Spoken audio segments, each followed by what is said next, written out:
Good morning students. मेरा नाम है वैभव और आज हम पढ़ेंगे कक्षा 11 केमिस्ट्री का चैप्टर 3 तत्वों का वर्गीकरण एवं गुण धर्मों में आवर्तता का पाठ 18। अभी तक हम 17 भाग पढ़ चुके हैं। आज हम 18वें भाग पर दृष्टि डालेंगे और इसे अच्छे से समझेंगे। ठीक है, तो चलिए फिर बिना किसी देरी के शुरू करते हैं। हम्म, तो आज हम पढ़ेंगे रासायनिक अभिक्रियाशीलता तथा आवर्तता। ये आपकी पुस्तक में 3.7.3 पर दिया हुआ है, तो अवश्य इस पे दृष्टि डाल दीजिएगा। ठीक है, रासायनिक अभिक्रियाशीलता तथा आवर्तता। चलिए, रासायनिक अभिक्रियाशीलता तथा आवर्तता। अब तक हम यह जान गए हैं कि आवर्तता इलेक्ट्रॉन विन्यास से संबंधित है ना। अभी हम इतने समय से इसे पढ़ते आ रहे हैं तो हमें ये पता चल गया है कि जो आवर्तता है वो इलेक्ट्रॉन विन्यास से ही संबंधित है। भौतिक एवं रासायनिक गुणधर्म तत्व के तत्वों के इलेक्ट्रॉनिक विन्यास की अभिव्यक्ति है ना। और जो फिजिकल और केमिकल प्रॉपर्टीज होती हैं, भौतिक एवं रासायनिक गुणधर्म, वह तत्वों के इलेक्ट्रॉनिक विन्यास के ही अभिव्यक्ति हैं। तत्वों के इन मौलिक गुणों और रासायनिक गुणों में संबंध खोजने की कोशिश अब हम करेंगे। ठीक है, ये हमें पता चल गया। तो अब हम तत्वों के जो मौलिक गुण हैं और रासायनिक गुण हैं, इनमें संबंध खोजने की कोशिश करेंगे। हम जानते हैं कि आवर्त में बाईं से दाईं ओर जाने पर परमाणु एवं आयनिक त्रिज्या घटती है। ठीक है, ये हमें पता है कि जब हम आवर्त में बाईं से दाईं तरफ जाते हैं तो जो परमाणु एवं आयनिक त्रिज्या है वो घटती है, और जब हम वर्ग में ऊपर से नीचे आते हैं तो वो बढ़ती है। ठीक है, फलस्वरूप आवर्त में आयनन एंथैल्पी साधारणता बढ़ती है ना। इसी वजह से, क्योंकि जो परमाणु त्रिज्या है वो कम हो रही है ना, जब हम आवर्त में बाई से दाई तरफ जाते हैं तो फलस्वरूप जो आयनन एंथैल्पी है वह बढ़ती है। ठीक है, कुछ अपवादों को छोड़कर, तथा इलेक्ट्रॉन लब्ध एंथैल्पी और अधिक ऋणात्मक हो जाती है ना। तभी जब हम फ्लोरीन तक आते हैं तो फ्लोरीन होना चाहिए सबसे ज्यादा, मतलब उसकी सबसे ज्यादा ऋणात्मक इलेक्ट्रॉन लब्ध एंथैल्पी होनी चाहिए, लेकिन होती किसकी, क्लोरीन की है ना। क्योंकि फ्लोरीन क्या होता है, छोटा होता है, क्योंकि उसमें जो इलेक्ट्रॉन है वो किसमें, 2p में भरे जाते हैं, है ना। जो क्वांटम स्तर है वो 2 का है, जो कि छोटा होता है। इससे इलेक्ट्रॉन में इलेक्ट्रॉन प्रतिकर्षण होता है, जिस वजह से जो इलेक्ट्रॉन लब्ध एंथैल्पी जो है वो सबसे ज्यादा क्लोरीन की होती है, फ्लोरीन की वजह। आवर्त में सबसे बाईं ओर स्थित तत्व की आयनन एंथैल्पी सबसे कम है। ठीक है, आयनन एंथैल्पी जो आवर्त में सबसे बाईं तरफ है उसकी कम होती है, और सबसे दाईं ओर के तत्व की इलेक्ट्रॉन लब्ध एंथैल्पी सबसे अधिक ऋणात्मक है। ठीक है, फ्लोरीन की होनी चाहिए लेकिन क्लोरीन की है। ठीक है, चलो। आवर्त सारणी में दोनों छोरों पर सबसे अधिक और मध्य में सबसे कम रासायनिक क्रियाशीलता होती है। ये हमें पता है कि दोनों छोर पे सबसे अधिक मतलब अभिक्रियाशीलता होती है। क्यों? क्योंकि अगर हम देखें तो मतलब अगर हम दाई तरफ जाएं तो उत्कृष्ट गैस को अगर हटा दें तो दाई तरफ क्या आती है, हेलोजन फैमिली आती है, जिसमें फ्लोरीन क्लोरीन होते हैं। तो इन्हें बस एक परमाणु, एक इलेक्ट्रॉन और चाहिए और ये उत्कृष्ट गैस की इलेक्ट्रॉनिक विन्यास पालेंगे, जिस वजह से जो अभिक्रियाशीलता है, रासायनिक क्रियाशीलता है, वो अधिक होती है। ऐसे ही जब हम वर्ग एक में चलेंगे तो वर्ग एक के तत्वों को सिर्फ एक इलेक्ट्रॉन दान करना है ना, एक ही इलेक्ट्रॉन देना है, तो वो भी उत्कृष्ट गैस की इलेक्ट्रॉनिक विन्यास पालेंगे, जिस वजह से जो आवर्त सारणी के दोनों छोरों पर सबसे अधिक और मध्य में सबसे कम रासायनिक क्रियाशीलता होती है। इस प्रकार सबसे बाईं और अधिकतम रासायनिक क्रियाशीलता क्षारीय धातुओं में इलेक्ट्रॉन खोकर धनायन बनाकर प्रदर्शित होती है, और सबसे दाईं ओर हैलोजन परिवार जो है इलेक्ट्रॉन प्राप्त कर ऋणायन बनाकर प्रदर्शित करते हैं। ठीक है, इसलिए जो सबसे बाईं ओर है वो अधिकतम रासायनिक क्रियाशीलता प्रदर्शित करते हैं, जिन्हें हम क्षारीय धातु या फिर एल्कलाइन मेटल्स बोलते हैं, है ना।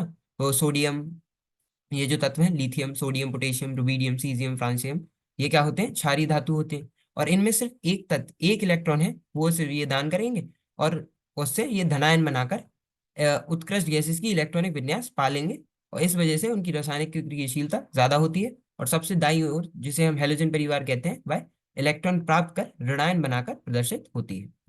इस गुण का संबंध तत्वों के अपचयन तथा उपचयन व्यवहार से करेंगे, जिसे हम बाद में पढ़ेंगे। तत्वों की धात्विक और अधात्विक विशेषता का इससे सीधा संबंध होता है।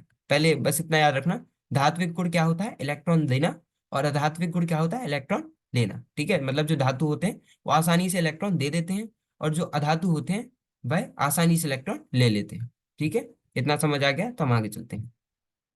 आवर्त में बाईं ओर से दाईं ओर जाने पर धात्विक गुण में कमी और आधात्विक गुण में बढ़ोतरी होती है। ठीक है, आवर्त में अगर हम आवर्त सारणी की बात करें तो उसमें हम आवर्त में जब हम बाई से दाई तरफ जाते हैं तो जो धात्विक गुण हैं उनमें कमी आती है और आधात्विक गुण में बढ़ोतरी होती है। तत्वों की रासायनिक क्रियाशीलता उनकी ऑक्सीजन और हैलोजन से क्रिया कराकर प्रदर्शित की जा सकती है। क्यों? क्योंकि ऑक्सीजन और हैलोजन क्या होते हैं, ये अधिक ऋणात्मक, इनकी इलेक्ट्रोनेगेटिविटी जो होती है वह काफी ज्यादा होती है। इस वजह से जो रासायनिक क्रियाशीलता है वह ऑक्सीजन और हैलोजन से क्रिया कराकर प्रदर्शित की जा सकती है, क्योंकि जो इनकी विद्युत ऋणात्मकता है वो काफी ज्यादा होती है। यहाँ ऑक्सीजन से तत्वों की अभिक्रिया पर हम विचार करेंगे। आवर्त के दोनों किनारों के, अभी हम ऑक्सीजन से जब हम अभिक्रिया कराएंगे तो अभी हम ये देख रहे हैं, अगर हम आवर्त के दोनों किनारों के तत्व लें, है ना, और उनका ऑक्सीजन से अभिक्रियाशीलता कराएं तो वह ऑक्सीजन से सरलता पूर्वक संयोग करके ऑक्साइड बनाते हैं। ठीक है, कैसे, वो भी अभी हम देखेंगे। ये देखो, सबसे बाईं ओर अगर हम जाएं, ठीक है, सबसे बाईं ओर हमारे पास क्या है, वर्ग एक के तत्व हैं। तो वर्ग एक में हमारे पास सोडियम है। ठीक है, तो सबसे बाईं ओर के तत्वों के साधारण ऑक्साइड सबसे अधिक क्षारीय होते हैं। अगर हम आवर्त सारणी में जो सबसे बाईं ओर के तत्व हैं उनसे ऑक्साइड की अभिक्रिया कराएंगे और जो यौगिक बनेंगे वो सबसे ज्यादा क्या होते हैं, क्षारीय होते हैं, मतलब एल्कलाइन होते हैं। और जब हम आवर्त में सबसे दाईं तरफ जो तत्व हैं जैसे फ्लोरीन क्लोरीन वगैरह हो गए, इनसे जब हम इनका ऑक्साइड बनवाते हैं, है ना, मान लीजिए क्लोरीन का ऑक्साइड बना ऑक्सीजन के साथ, तो ये क्या होते हैं, सबसे ज्यादा अम्लीय होते हैं। और जो मध्य के तत्व होते हैं, जो मध्य के तत्व होते हैं उनके साथ जब ऑक्साइड बनाती है ऑक्सीजन, तो वह उभयधर्मी होते हैं, जिन्हें हम एम्फोटेरिक भी बोलते हैं। ठीक है, ये अभी हम पढ़ेंगे ये होते क्या है। या फिर उदासीन, मतलब न्यूट्रल बनाती है। ठीक है, तो सबसे बाईं ओर के तत्वों के साधारण ऑक्साइड सबसे अधिक क्षारीय होते हैं। उदाहरण में क्या है हमारे पास, Na2O है। ठीक है, और जो सबसे दाईं ओर है उनके ऑक्साइड सबसे अम्लीय होते हैं, जैसे कि Cl2O7। तो यहाँ NO2O और Cl2O7 है ना, तो Na2O क्षारीय है और Cl2O7 क्या है, अम्लीय है ना। ये हमें कैसा पता चला वो भी अभी हम देखेंगे। तथा मध्य के तत्वों के जो ऑक्साइड है वह उभयधर्मी है, जैसे कि Al2O3, As2O3, या फिर उदासीन होते हैं, न्यूट्रल होते हैं, जैसे कि CONO N2 होते हैं। ठीक है, अब उभयधर्मी या फिर एम्फोटेरिक ऑक्साइड्स हम किन्हें बोलते हैं, उभयधर्मी ऑक्साइड क्षारों के साथ अम्लीय और अम्लों के साथ क्षारीय व्यवहार करते हैं। ठीक है, कौन से, याद रखना कि जो एम्फोटेरिक ऑक्साइड है ये काफी ज्यादा जो उभयधर्मी ऑक्साइड है इनके प्रश्न काफी ज्यादा आते हैं एग्जाम्स में। ठीक है, तो जो उभयधर्मी ऑक्साइड है वह क्षारों के साथ, बेसिस के साथ, क्षारों के साथ अम्लीय और अम्लों के साथ, एसिड के साथ क्षारीय व्यवहार करते हैं। ठीक है, जबकि जो उदासीन ऑक्साइड है इनमें अम्ल या क्षार का कोई गुण नहीं होता। तो जो एम्फोटेरिक या उभयधर्मी है ये क्षारों के साथ अम्लीय और अम्लों के साथ क्षारीय व्यवहार करते हैं, जबकि जो उदासीन ऑक्साइड है वह अम्ल या क्षार का गुण उनमें अम्ल या क्षार का गुण नहीं होता। ठीक है, बाकी जो आवर्त सारणी में बाई तरफ के तत्व हैं ये क्षारीय ऑक्साइड बनाते हैं, और जो दाई तरफ के तत्व हैं ये अम्लीय ऑक्साइड बनाते हैं। ठीक है, इतना समझ आ गया, तो हम आगे चलते हैं। निरूपक तत्वों की तुलना में संक्रमण धातुएं जैसे कि 3D श्रेणी वगैरह, 3D श्रेणी, है ना, संक्रमण धातुओं का आवर्त में परमाणु त्रिज्या का परिवर्तन बहुत कम होता है। ठीक है, निरूपक तत्वों की तुलना में जो संक्रमण धातुएं हैं उनका आवर्त में जो परमाणु त्रिज्या का परिवर्तन है वो बहुत कम होता है। ठीक है, परमाणु त्रिज्या में परिवर्तन आंतरिक संक्रमण धातुओं के लिए और भी कम है।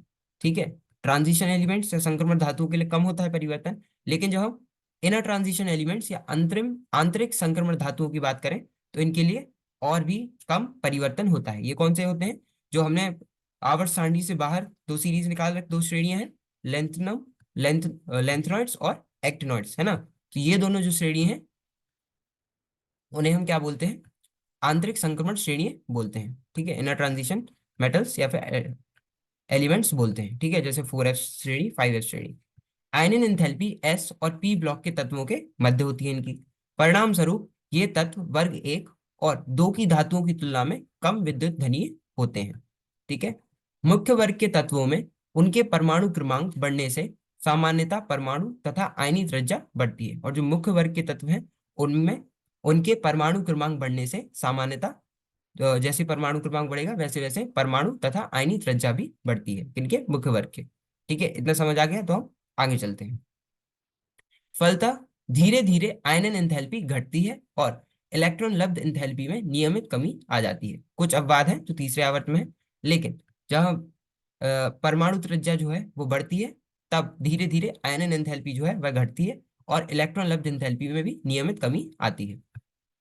इस प्रकार वर्ग में नीचे जाने पर धात्विक गुण बढ़ता है। ऐसे ही जब हम वर्ग में नीचे जाते हैं तो धात्विक गुण बढ़ता है ना। ये हम परमाणु आकार और आयनन एंथैल्पी से समझ सकते हैं कि अगर हम जब वर्ग में ऊपर से नीचे जाते हैं, ठीक है, तो जो परमाणु आकार है वो बढ़ता है। परमाणु आकार जब बढ़ता है तो नाभिक और जो अ, अंत में जो बाहरी कोश में जो इलेक्ट्रॉन होता है उसके बीच में दूरी बढ़ती है, जिस वजह से उनके बीच का जो आकर्षण होता है, नाभिक जो आकर्षित कर रहा होता है उस इलेक्ट्रॉन को, वो उसमें कमी आ जाती है। जिस वजह से जब उसके आकर्षण में कमी आएगी तो जो हमें कम ऊर्जा देनी पड़ेगी, है ना, किसी भी इलेक्ट्रॉन को उसमें से निकालने के लिए, तो जिस वजह से हमें आयन एंथैल्पी कम देनी पड़ती है ना।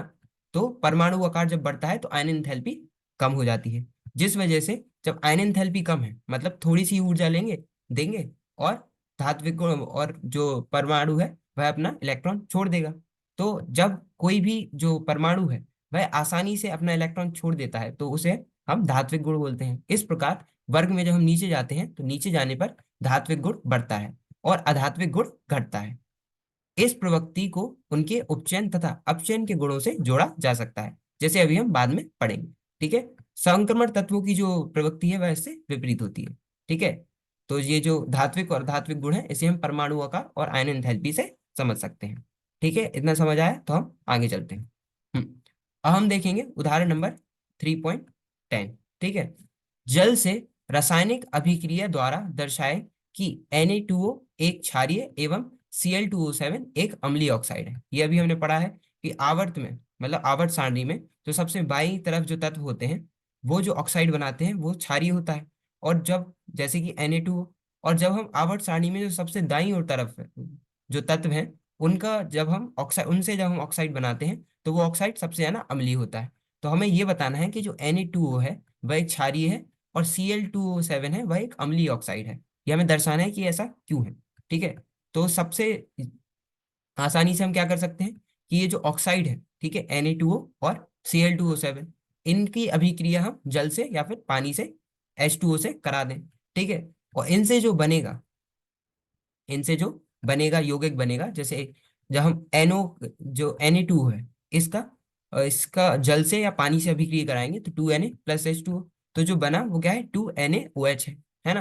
और ऐसे जब हम Cl2O7 जो ऑक्साइड है इसके हम पानी से अभिक्रिया कराएंगे तो जो यौगिक बनेगा वो क्या है HClO4 है। और हमें पता है जो NaOH है वह क्षारीय होता है और HClO4 जो है वह क्या होता है एक अम्ल होता है ना। तो Na2O जल से अभिक्रिया करके प्रबल क्षार बनाता है, जबकि Cl2O7 प्रबल अम्ल बनाता है ना। 2Na+H2O गिव्स 2NaOH, और यहाँ पे भी Cl2O7+H2O गिव्स 2HClO4। क्षारीय या अम्लीय गुण का परीक्षण आप लिटमस पत्र से भी कर सकते हैं। अगर हमें यह पता करना है कि NaOH और HClO4 जो हैं वो क्षारीय और अम्लीय हैं तो इसके लिए हम जो लिटमस पेपर या लिटमस पत्र है इसका भी प्रयोग कर सकते हैं। ठीक है, तो हमें कैसे पता चला, जब हमने Na2O को पानी से के साथ अभिक्रिया कराई तो हमें NaOH मिला, और Cl2O7 की पानी से अभिक्रिया मिलाई तो HClO4 मिला। और हमें पता है NaOH क्षारीय है और HClO4 एक अम्ल है। ठीक है, तो इससे Na2O एक क्षारीय ऑक्साइड होती है और Cl2O7 एक अम्लीय ऑक्साइड होती है। ठीक है, इतना समझ आ गया तो हम आज के लिए इतना ही रखते हैं। आज हमने रासायनिक अभिक्रियाशीलता तथा आवर्तता ये क्या होती है इस पे चर्चा की। ये आपकी पुस्तक में 3.7.3 पर दी हुई है, तो अवश्य इसे देख लीजिएगा। बाकी अब हम हमारा जो पाठ है वो खत्म हो चुका है। अब अगले भाग में हम सारांश या समरी जो हमने अभी पूरे इस पाठ में चैप्टर में पढ़ा उसे हम देखेंगे। ठीक है, तो मिलते हैं अगले भाग में। धन्यवाद, थैंक यू।